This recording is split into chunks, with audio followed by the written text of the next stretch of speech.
साहित्य निधि में सुनिए जयशंकर जी की पुस्तक प्रतिनिधि कहानियाँ में से ली गई उनकी एक कहानी राग विराग।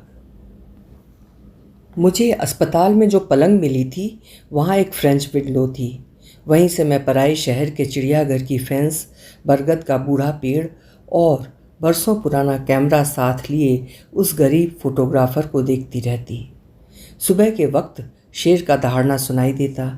मन करता कि उसी वक्त शेर के पिंजरे के पास चली जाऊं, किंतु मिर्गी के 2-3 दौरों के बाद कहीं भी अकेले नहीं जाती थी।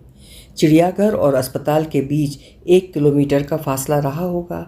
शेर के करीब जाने की इच्छा कितनी छोटी सी तमन्ना थी, लेकिन मिर्गी के चंद दौरों ने 1 किलोमीटर की दूरी को सुदूर देश की यात्रा में बदल दिया था। अधूरी तमन्ना की उन अंधेरी घड़ियों में ही मुझे बचपन के वे दिन याद आते थे जब मैं अपने सर्वोदयी माता पिता के साथ विनोबा जी की भूदान यात्रा के दौरान एक शहर से दूसरे शहर, गांव दर गांव घूमती रहती थी। कभी मेरी छोटी सी देह का बोझ माँ के कंधों पर होता, कभी पिता के। मेरा सस्ता सा फ्रॉक धूल और पसीने से गंदा हो जाता और मेरी 2 चोटियों पर दक्षिण भारत की धूल के कण जमा हो जाते। मिशनरी के अस्पताल में मेरा इलाज एक 30 बरस का डॉक्टर कर रहा था। वो सांवले रंग और घुंघराले बालों के साथ चश्मा लगाए रहता था। उसके लिए भी वो शहर अजनबी ही था। वो अस्पताल के अहाते के ही एक क्वार्टर में अकेला रहता था। मेरी बड़ी बहन ने बताया था कि मेरी बीमारी की जांच और पहचान के साथ साथ मुझे होश में लाने के लिए उस युवा डॉक्टर ने बहुत ज़्यादा मेहनत की थी। वो हर शाम मेरी पलंग के करीब 15-20 मिनट बिताता। मैं उससे उसके परिवार, प्रोफेशन, शहर और दिलचस्पियों के बारे में बातचीत करती। वो जानता था कि उस शहर में सिर्फ मेरी बूढ़ी और बड़ी बहन है, जो मुश्किल से दोपहर में आ पाती है। शायद उसे मेरे अस्पताल में अकेले पड़े रहने पर तरस आता। दिन में मैं बहन के घर से मिली रविंद्रनाथ ठाकुर की पुस्तकें पढ़ती रहती। वो मुझे ज़्यादा देर तक पढ़ने के लिए मना करता। उसे न गंभीर पुस्तकों से लगाव था और न ही सर्वोदय के कामों से, जिनके बीच मैं बड़ी हुई थी और बूढ़ी हो रही थी। कभी कभी मैं उससे विनोबा जी के साथ बीते अपने बचपन के बारे में बताने के लिए उत्सुक हो जाती, किंतु उसकी उदासीनता से जल्दी ही महसूस होता कि उसके लिए मुझे आते मिर्गी के दौरों का इतिहास के उस दौर से ज़्यादा ज़रूरी है जिसमें भूदान की लंबी और पैदल यात्राएं थीं, विनोबा जी और उनके सहयोगियों की आकांक्षाएं थीं। भूदान के मंत्र को प्रार्थना और प्रवचन, अहिंसा और आस्था के साथ जपता वो 40-50 लोगों का जत्था था। वो उम्र में बहुत छोटा था और उसकी अपनी तरह की महत्वाकांक्षाएं थीं। उस उम्र में 50 बरस की किसी बीमार औरत से गरीब किसानों की गंभीर व्यथा को व्यक्त करते विनोबा जी को सुनना शायद ही दिलचस्प अनुभव होता होगा। मैं स्वयं भी उस दौर को स्मृतियों के सहारे बिखरे बिखरे ढंग से पकड़ पाती और स्मृति और इतिहास से अजीब सा एकालाप बनता था। वो एकालाप भी क्या था, एक बेतरतीब, आकारहीन और नीरस बकवास ही थी। ग्रामीण किसानों के दर्द की एक सेंटिमेंटल याद। मेरे एडमिट होने के 4-5 दिनों के बाद अखिल आया था। वो मेरा इकलौता लड़का था और इन दिनों बड़ौदा में चित्रकला सीख रहा था। उसकी ज़िंदगी का एक लंबा हिस्सा उसके नाना नानी के यहाँ बीता और उसकी मुझमें और मेरे कामों में जरा भी दिलचस्पी नहीं थी। मेरी माँ के पत्रों से मैंने जाना था कि अखिल कविताएं लिखता है और उसकी कुछ कविताएं छपी हैं। बाद में मेरी माँ ने ही उसकी कविताओं की छपी हुई कतरनें भिजवाई थीं और मुझे वे कविताएं बहुत सतही और बनावटी लगी थीं। मैंने उसे लिखा भी था कि कविता लिखना उसका स्वभाव नहीं है और इससे वो आहत हुआ था। वैसे भी वो मुझसे अलग थलग ही रहना चाहता था और मुझे उसकी बड़ी बड़ी बनावटी और बेकार की बातों से तकलीफ़ होती थी। साधारण, सरल और संसारी बातचीत से उसे नफरत थी और मेरा अपना जीवन गांव और शहर की अनपढ़ औरतों के बीच उनकी साधारण इच्छाओं और ज़रूरतों के साथ बीत रहा था। पढ़ना मेरा हमेशा ही पैशन रहा, किंतु मुझे समझ में बहुत कम आता था। मेरे पिता मुझे पुअर रीडर कहते थे। अब अखिल देर देर तक मेरे करीब बैठा रहता। अर्थहीन संवाद और अर्थपूर्ण खामोशी हम दोनों के लिए असहनीय होती। ना मैं सहज रह पाती और ना ही वो असहज होने से बच पाता। मेरी बड़ी बहन के बूढ़े और बीमार पति घर में रहते और अखिल उनसे बचना चाहता था। मेरी बहन दफ्तर चली जाती और अखिल अकेला रह जाता। दोपहर में वो अस्पताल की राह पकड़ता और वहाँ भी मेरे साथ संवाद के लिए संघर्ष करता रहता। मुझे अच्छा नहीं लगता। मैं उससे बाहर जाने और घूमने के लिए कहती, सिनेमा या नाटक देखने के लिए रुपए देती, किंतु छोटे शहर की बड़ी सी वीरानगी के बीच वो ज़्यादा नहीं रह पाता। ना उसे मुक्ति मिलती और ना ही मुझे छुटकारा। एक शाम अपनी इस दुविधा को मैंने डॉक्टर को बताया। पहले तो उसे मेरी तकलीफ ने ही हैरान किया। अपने लड़के से किसी माँ का इस तरह का रिश्ता उसके लिए नया और निराला अनुभव था। शायद उस शाम के बाद ही डॉक्टर की मुझ में दिलचस्पी बढ़ने लगी थी। अब अखिल अपने खाली समय में डॉक्टर के पास चला जाता। किसी किसी शाम को वे दोनों शहर के एक ओपन एयर रेस्तरां में बियर पीने चले जाते। कभी वो डॉक्टर के घर खाना खाता, कभी वे लोग शहर से थोड़ी दूर के ढाबे में चले जाते। शायद अखिल के सहारे ही डॉक्टर ने मेरे अपने जीवन को जानना शुरू किया होगा। अब वो मेरी बीमारी के बारे में नहीं, मेरे अतीत के बारे में जानना चाहता। मेरी पुस्तकों के पन्ने पलटता और मेरे मित्रों और रिश्तों के बारे में सुनता। मेरे लिए वे दिन किसी लंबे और आत्मीय स्वप्न की तरह थे, जिसे एक न एक दिन टूटना था। मैं स्वप्न में चलती रहती, बहन की अलग अलग रंग की साड़ियाँ पहनती, बालों को कसकर बांधती और बड़ी सी बिंदी मेरे माथे पर ठहरी रहती। 20 बरस के शून्य अंतराल के बाद मेरे भीतर स्त्री होने की चाहना जागने लगी। मैं एक बिखरे हुए स्वप्न और अतीत को समेटने लगी। अपनी टूटी हुई बिखरी हुई ज़िंदगी को संवारना उस उम्र में एक अलग तरह का मज़ा था और मजाक भी। एक बड़ा सा जोक जो जोंक की तरह मुझसे लिपटा रहता था। अब चिड़ियाघर का शेर दहाड़ता तो मैं उसमें प्रेमी की करुण पुकार सुनती। नर्स के बालों का फूल मुझे अवसाद से नहीं बढ़ता और मेहतरानी की चूड़ियाँ बचपन के शादी ब्याह के दिनों के उल्लास और उत्साह की याद दिलाती।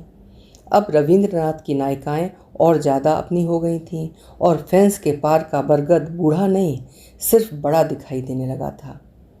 अब न आसपास कोई बूढ़ा था और न कोई बीमार। मैं किसी युवा परिंदे की तरह आकाश के विस्तार को पकड़ रही थी और मुझे अपनी वो असाधारण उड़ान एकदम सहज और सुंदर महसूस हो रही थी। एक शाम अचानक बारिश होने लगी। अखिल और डॉक्टर एक कंसर्ट में गए थे। जब लौटे तो भीगे हुए। वे सीधे मेरे पास आए। डॉक्टर के चेहरे पर बारिश की बूंदें चमक रही थीं। उन बूंदों को देखकर मेरे अंदर बवंडर सा उठा और मैं अपने तौलिए से डॉक्टर का सिर पोंछने लगी। डॉक्टर चौंक सा गया। मेरी उंगलियां उसके बालों में घूम रही थीं। वो एक भयावह और सम्मोहक क्षण था। उस 1 मिनट में मेरी वासना ने सदियों का सफ़र तय किया था। वो वासना और विलास का ऐसा विस्तार था जिसके तट पर पाप की पहाड़ी थी, अपराध का नंगा निर्लज्ज और जंगली पेड़ था। उसके बाद डॉक्टर और अखिल चले गए। मैं सोचती रही कि मेरे उस उन्माद को अखिल ने और अखिल से ज़्यादा डॉक्टर ने किस तरह महसूस किया होगा। मैं अपनी अंधी वासना और डॉक्टर की बेचैन आँखों के अर्थ ढूंढती रही। उस रात मुझे पहली बार अपनी सूनी देह के सूनेपन का ध्यान आया भी तो जल्दी ही लौट गया। उस बार जैसा जंगली और जिद्दी उन्माद मुझे एक जीवित नर के अलावा क्या दे सकता था। बरसों से जो लोग मुझे एक समर्पित साध्वी समझते रहे थे, वे ही मुझे एक वेश्या की तरह देखने लगते। उनकी नज़रों में मेरी सालों की साधना एक सस्ता सवाल खड़ा कर देती और मैं कहीं की नहीं रह जाती। समाज और संसार का ये डर हमेशा मेरे साथ रहता, किंतु डॉक्टर के करीब आते ही वो मुझसे दूर चला जाता। डर से कहीं ज़्यादा मैं एक चाहना महसूस करने लगती। डॉक्टर के हाथ का स्पर्श मेरी समूची देह को झंझना जाता। पंखों, दीवारों और मरीजों से होती हुई मेरी निगाहें डॉक्टर की आंखों पर देर तक ठहर जाती। मुझे घुंघराले बालों से चिढ़ थी। उनसे मुझे जवानी की एक यात्रा और यातना याद आती थी, जिसमें रात को ट्रेन की बर्थ पर लेटे घुंघराले बालों वाले एक युवक को मैंने अपनी पिंडलियों पर हाथ फेरते हुए पकड़ा था। किंतु डॉक्टर के बाल मुझे उस यातना की नहीं, अपनी लालसा और लज्जा की याद दिलाते थे। उन बालों से मेरी तमन्ना और तसल्ली की शुरुआत होती थी, एक बूढ़ी, बीमार और बंजर शुरुआत, जिसमें जवानी के दिनों की निष्ठा थी और निराशा भी। अब मैं अनिल के लौटने का इंतज़ार करने लगी। उसके रहते मैं वो सब नहीं कर पाती जिसकी लालसा और ललक मेरे अंदर सुलग रही थी। अखिल को देखकर मुझे अपनी ढलती उम्र, डॉक्टर की जवानी और इनके बीच तड़पती अपनी उजाड़ इच्छाओं का ध्यान आता। अखिल की मौजूदगी एक तरह की बाधा थी, मेरे भीतर के पाश को बांधती हुई। लौटते समय अखिल एक बदला हुआ लड़का नजर आया। शायद उसने मेरे पाप को पहचान लिया था। उसने हमेशा अपनी माँ की ऊंचाइयों के बारे में ही सुना था और अब वो अपनी माँ के पतन और पछतावे को पहचान रहा था। ये मेरा भ्रम भी हो सकता था। मेरी उम्र में प्रेम के अपने भ्रम होते हैं और भटकाव भी। भ्रमों और भूलों के बीच भटकना बचपन से ही मेरी नियति रही है। मैं अपनी ढेर सी भूलों और तरह तरह के भ्रमों के बारे में डॉक्टर से बात करना चाहती थी। मैं उसे अपने पहले और आखिरी प्रेम, अपने विवाह और उसके टूटने, अखिल के पैदा होने और उसके बड़े होने की कथाएं सुनाना चाहती थी। ऐसा पहली बार हुआ था कि किसी से अपने दुख सुख को बांटने के लिए मन तरस रहा था। मैंने सदियों से किसी की इतनी बेताबी के साथ प्रतीक्षा नहीं की थी। शास्त्रीय गायन के रिकॉर्डों की गहरी और घनी पीड़ा पहली बार अपनी संपूर्णता में महसूस हो रही थी। 50 बरस की लंबी ऊबड़ खाबड़ और नीरस जिंदगी में मैंने इस तरह की प्रतीक्षा के सुख और अवसाद को नहीं जाना था। वे राग और विराग के रिश्तों को समझने के दिन थे। उन दिनों रविन्द्रनाथ की चौखेर बाली कुछ ज़्यादा ही अपनी लगी। विनोदिनी की व्यथा कुछ अधिक ही आत्मीय लगने लगी थी। पढ़ते हुए मैं कितनी जगहों पर स्याही की लाइनें खींचती और सोचती कि काश डॉक्टर को इन उपन्यासों में दिलचस्पी होती, तब इनके सहारे वो मेरी खुद की मनस्थिति को समझ पाता। कई बार लगता कि अपनी चाहना को चिट्ठी में लिखूं और किसी किताब में रखकर डॉक्टर को दे दूं। इससे चाहे जितना अपमान सहना पड़े, हमेशा की ये यातना तो नहीं रहेगी। मैं समझ सकती थी कि बूढ़े मन को उस चाहना का अंत खाली, बंजर और बदनाम बनकर ही होना था, किंतु मन था कि बूढ़े गिद्ध की तरह पंख फड़फड़ाना नहीं भूलता था।